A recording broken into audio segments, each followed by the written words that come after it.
అయ్యా అందరూ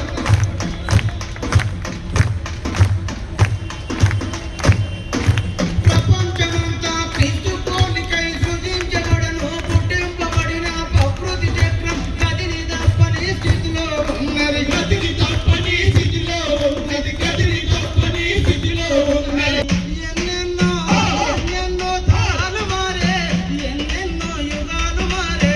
ఎన్నెన్నో తరాలు మారే ఎన్నెన్నో యుగాలు